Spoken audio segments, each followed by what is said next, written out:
이번 시간에는 샌드위치 법칙에 대해서 잠깐 얘기해 보도록 하겠습니다. 샌드위치 법칙, 우리가 잘 알고 있는 거죠.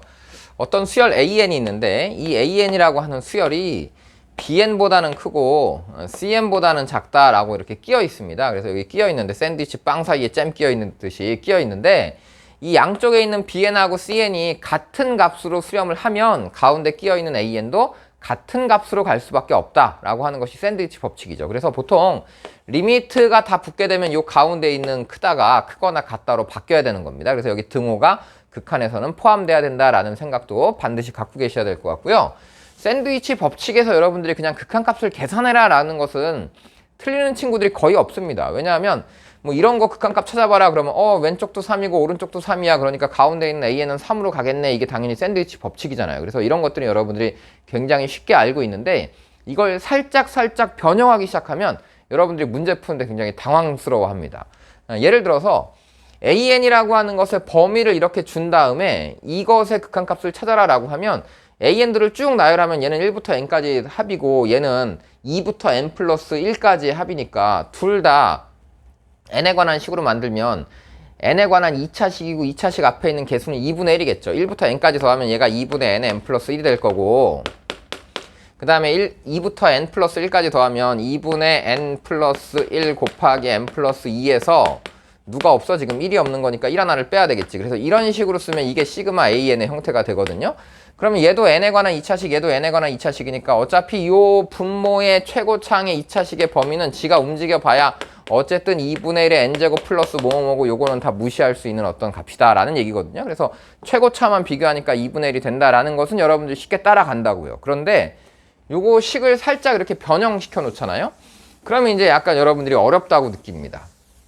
분명히 샌드위치 법칙을 이용하는 건데 AN 플러스 1이라고 하는 것이 AN 플러스 N보다는 크고 AN 플러스 N 플러스 1보다는 작다라고 범위를 방금 했던 문제랑 거의 똑같은데 살짝 바뀌어 있는 거죠. 그러면 이제 여러분들이 여기서 AN이라고 하는 것은 도대체 어떻게 찾아야 되지? 라고 약간 당황스러워 합니다. 그래서 제가 고등학교 다닐 때 수능을 준비할 때는요.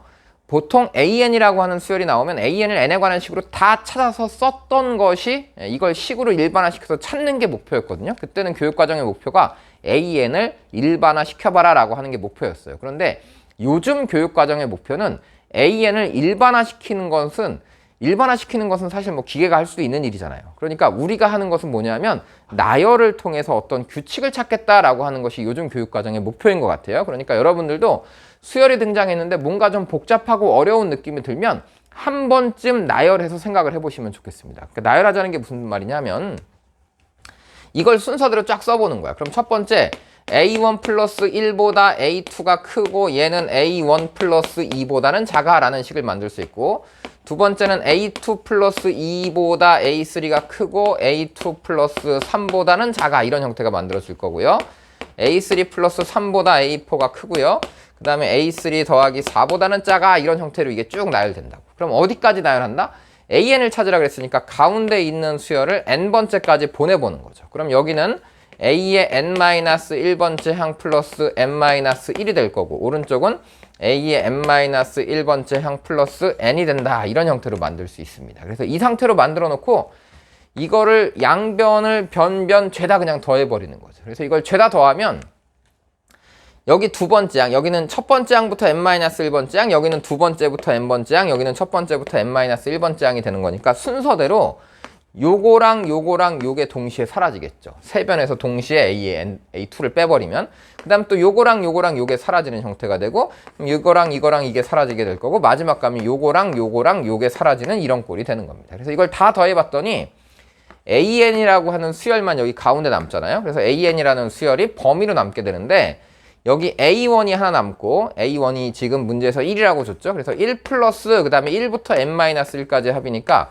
2분의 n-1 곱하기 n이야 라고 식을 세우면 되고요.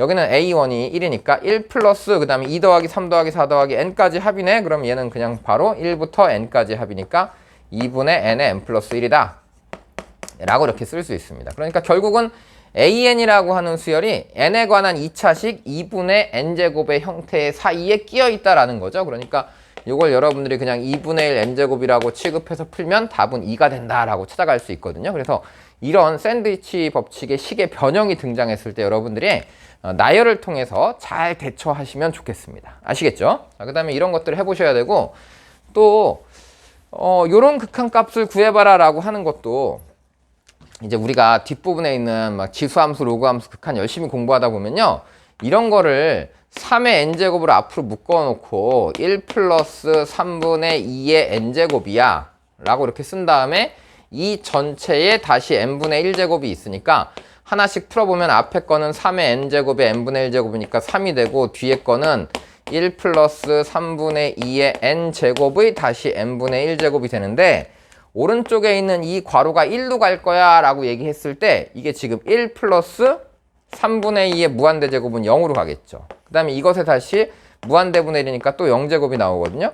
그래서 요거 1이야 라고 하는 것에 대해서 처음에 지수로그만 공부했을 때는 이게 1이야 라고 하면 아무도 뭐라고 안 해. 다들 그렇지, 1의 0제곱이니까 1이지 라고 생각하는데, 이제 우리가 자연상수 2를 공부하고 나면 1 플러스 0의 무한대 제곱이 자연상수 2라는 걸 공부했어. 그러고 나면 이제 다시 돌아와서 얘를 보니까 이게 2면 얘도 뭔가 뭐 2에 관한 식으로 바꿀 수 있는 거 아닌가, 뭐 2분의 1 아닌가, 뭐 이런 이상한 생각을 하기 시작하거든요. 그래서 이런 것들이 혹시 의심스러운 친구들이 있다면 이제 요 부분을 샌드위치 법칙을 가지고 이런 값을 다시 구해볼 수 있다, 이런 얘기예요. 사실은 3의 n제곱과 2의 n제곱에 대해서 n분의 1제곱이 있으면 요거는 완전히 무시할 수 있는 값이거든요. 우리가 뭐 2n 플러스 1 했을 때 그 뒤에 있는 상수 부분을 무시할 수 있었던 것처럼 이 부분이 사실은 무시가 되는 겁니다. 그런데 그게 잘 눈에 안 보여. 그래서 3의 n제곱 플러스 2의 n제곱이라고 하는 값을 범위로 이렇게 찾는 거죠. 어떻게? 이건 3만 n제곱 있는 것보다는 분명히 커. 그 다음에 3의 n제곱 더하기 3의 n제곱이 있는 것보다는 얘가 작겠죠. 그러니까 요 3의 n제곱이 두 개 있다를 2 곱하기 3의 n제곱으로 이렇게 바꾸는 거예요.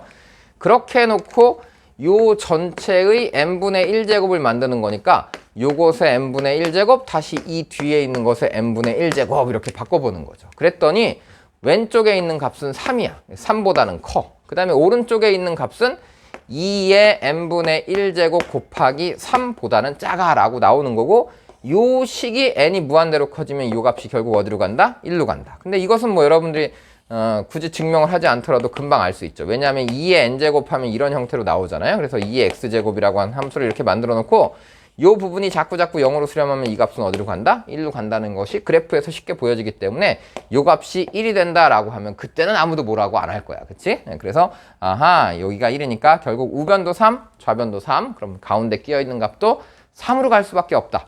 이런 샌드위치 법칙을 써서 어떤 값의 최종적인 극한값을 구해볼 수 있다라는 얘기거든요. 그래서 이제 여러분들이 혹시라도 의심스러운 어떤 식들이 있다면 이것을 범위를 정해서 이 범위 안에 들어갈 거야 라고 여러분들이 찾아가시면 수렴하는지 안 하는지, 몇으로 수렴하는지 알 수 있다, 이런 얘기입니다. 이게 지금은 양쪽이 같은 값으로 가고 있기 때문에 정확하게 3으로 간다라고 확인이 가능한 거잖아요. 그런데 또 어떤 수열들 보면 나중에 우리가 이제 무한급수를 하게 되면 이 급수에서 계속 어떤 값들이 더해져. 근데 분명히 양수인 건 확실해. 그래서 양수를 계속 더하긴 할 텐데, 양수의 값들을 계속 더하긴 할 텐데, 이걸 다 더했는데도 어떤 알파라는 값보다 작아라고 한다면 이제 이런 거죠. 수열이 점점 늘어나고 있긴 한데 어떤 값보다는 작아라고 하는 벽에 막혀 있어. 그럼 이제 우리는 이게 늘어나긴 늘어나는데 이 값을 넘어갈 수는 없으니까 이게 무한대로 증가할 수도 없고 감소할 수도 없고 진동할 수도 없잖아요. 계속 증가하는 수열이라고 한다면, 그래서 이 수열의 합은 반드시 이 라인을 넘지 않는 어떤 선에 수렴하게 될 것이다 라고 하는 것이 당연하겠죠. 그래서 이제 우리가 수렴을 판단하는 방법 중에 한 가지로 이런 방법도 쓰기도 하니까 여러분들이 나중에 이거보다 더 큰 어떤 값을 가지고 범위를 정해서 찾아보는 연습 우리 같이 할 겁니다. 알겠죠? 그래서 한번 또 연습할 때 같이 샌드위치 법칙이랑 비슷한 느낌으로 여러분들이 관찰을 해보시면 좋을 것 같습니다.